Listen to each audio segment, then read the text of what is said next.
Oi, terceiro, vamos continuar conversando um pouquinho então sobre esse assunto tão difícil, tão complexo, tá?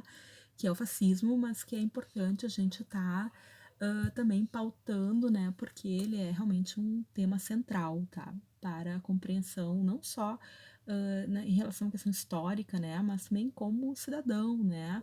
E cidadã. É importante a gente ter esse conhecimento e toda a repercussão que nós temos com as perspectivas fascistas, tá? Bom, então, de onde vem esse nome, né? Antes de a gente continuar trabalhando algumas das suas características. Ainda não tem um consenso sobre de onde surgiu o termo fascismo, né? Então, alguns diziam que foi uma apropriação, né, de situações que aconteciam lá no Império Romano, quando a elite, né, vinha com um feixe de varetas, né? Então, fati de feixe, né? Fatismo viria de feixe.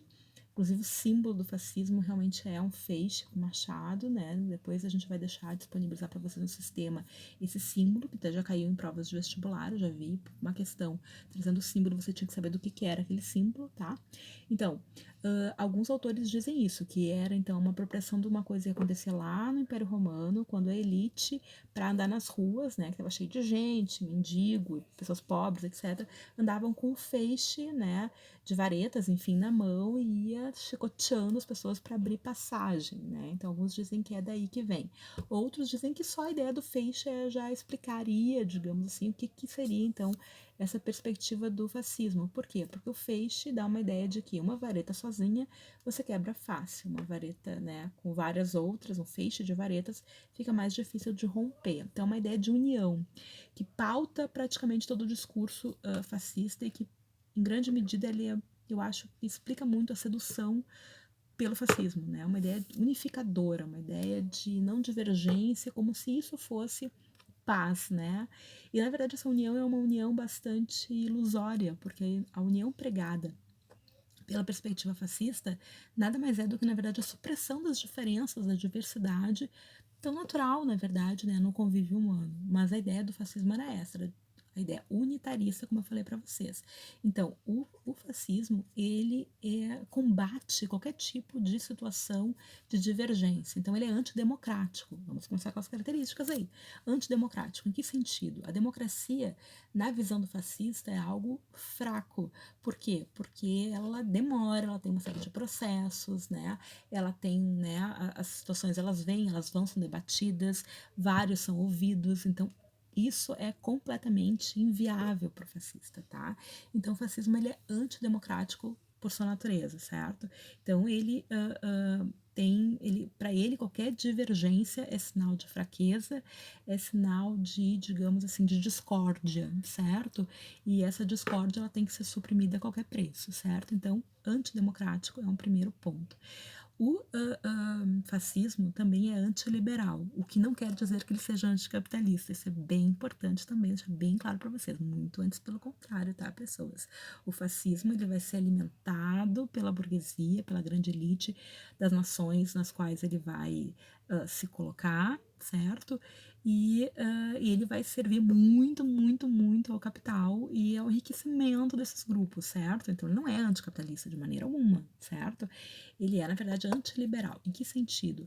Uma perspectiva de que essa perspectiva de liberdades, de livre comércio, de livre mercado, completamente sem, digamos assim, uma intervenção estatal,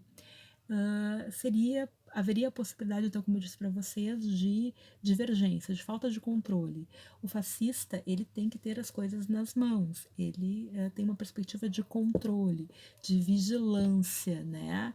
O fascismo, ele parte dessa perspectiva de terrorismo, certo? De um Estado que vai promover, vai ser o grande promotor de um terrorismo, digamos assim, contra camadas da sua população, tá? Então ele é antiliberal nessa perspectiva de um livre mercado, de um livre comércio total e completo, sem nenhuma intervenção do Estado. Não, o fascismo, ele tem sim uma perspectiva de intervenção estatal. A gente tem que ter consciência de que essa intervenção estatal, na verdade, vai estar muito vinculada aos interesses dessa grande elite, dessa grande burguesia industrial, principalmente, tá? E que vai lucrar muito, né, nesse contexto, certo? Então, uma coisa é dizer que é antiliberal, outra coisa é dizer que é anticapitalista. São coisas diferentes, certo? Porque o fascismo, ele é antiliberal, sim, ele é, mas ele não é anticapitalista. Tudo bem? Então, o fascismo mobiliza muito a questão do terror, né? Desde o princípio, o fascismo ele nasce principalmente com grupos paramilitares. O que é um grupo paramilitar, né? Ou uma milícia, enfim. São grupos que não têm, né, a legitimidade do Estado para, enfim, né, portar armas ou para suprimir de alguma forma, né, o uso legítimo da violência, legítimo no sentido de legalizado, tá? Não de legítimo legal, não, legalizado, certo? Como, por exemplo, algumas instituições têm, digamos assim, né, na perspectiva, uma aceitação de que elas portem armas, de que elas reprimam, digamos assim, né? Mas outros não. Então, no caso dos grupos paramilitares é isso, eles não têm, mas eles o fazem, né? Então, desde o início, o fascismo vai se alimentar e vai, digamos assim, se utilizar desses grupos paramilitares. No caso, né, italiano, nós temos lá os camisas negras. No caso do nazismo alemão, a gente vai ter as SA. Quando a gente falar de cada caso, a gente vai daí especificar melhor, tá? Mas o fato é que o fascismo vai utilizar muito dessa questão do terror, vai utilizar muito da questão da propaganda, tá? Então, uma propaganda ao seu favor, né? O fascista, ele, de um modo geral, utiliza, principalmente a questão da propaganda, a ideia de um culto a um líder. Então, haveria um líder supremo, um líder carismático ou não, enfim, né? Depende muito do que a gente entende como carismático, mas enfim, há uma liderança. Por quê? Porque o fascismo, de um modo geral, ele é muito simplório, ele é muito simplificado. Então, as pessoas acreditam que há um grande guia e esse guia vai, então, te levar para a felicidade ou, sei lá, eu para o sucesso e entrega, digamos assim, né? O fascista, ele entrega seu poder de decisão, né? As pessoas que são cooptadas pelo fascismo, elas entregam seu poder de decisão, de pensamento, de argumentação para alguém que as guie, né? Porque é mais simples, é fácil, enfim, né? É algo muito mais simples do que eu ter que decidir, do que eu ter que escolher, do que eu ter que pensar. Então eu abdico de pensar e passo isso para que outras pessoas o façam, certo? Então, nessa perspectiva, o fascismo também tem, né, essa concepção, certo? O fascismo, ele é conservador. Todo fascista é conservador. O que não quer dizer que todo conservador seja fascista, tá? Porém, a gente tem que ver que a perspectiva conservadora, o que é isso? É uma ideia de quê? De uma tradição, né?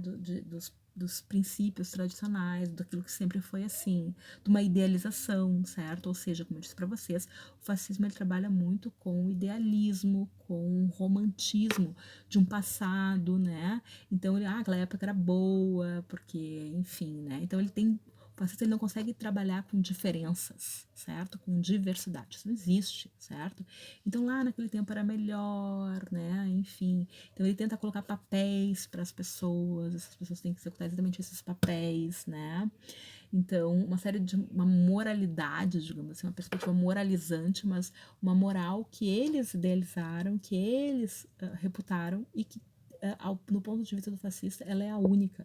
Não existe divergência, certo? Esse é um ponto central, certo? Então, uma ideia de democracia, de pluripartidarismo, não, nada. Tudo tem que ser unificado, unitário. E uma união, como eu já disse para vocês, uma união bastante, digamos assim, contestável, no sentido de que união é essa? Uma união que suprime a diferença.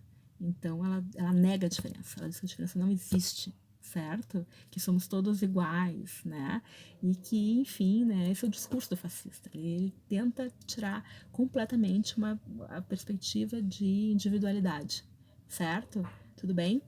Então, ele é anti-individualista também. Por quê? Porque o que importa é o todo, entre aspas, é o feixe, certo?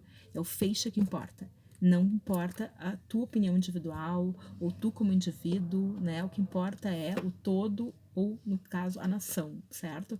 Tanto que os discursos, tanto do fascismo italiano quanto do fascismo alemão, é a Itália acima de tudo, a Alemanha acima de tudo, esses eram os discursos, por quê? Porque tá falando que tem algo acima do indivíduo, que importa mais que o indivíduo, que é a nação, uma nação idealizada, uma nação que não é para todos, né? É uma nação para poucos, na verdade, se a gente for pensar. Mas no discurso fascista, como eu disse para vocês, a ideia é uma união que, na verdade, só o que faz é suprimir as diferenças que, desculpem, elas existem, né?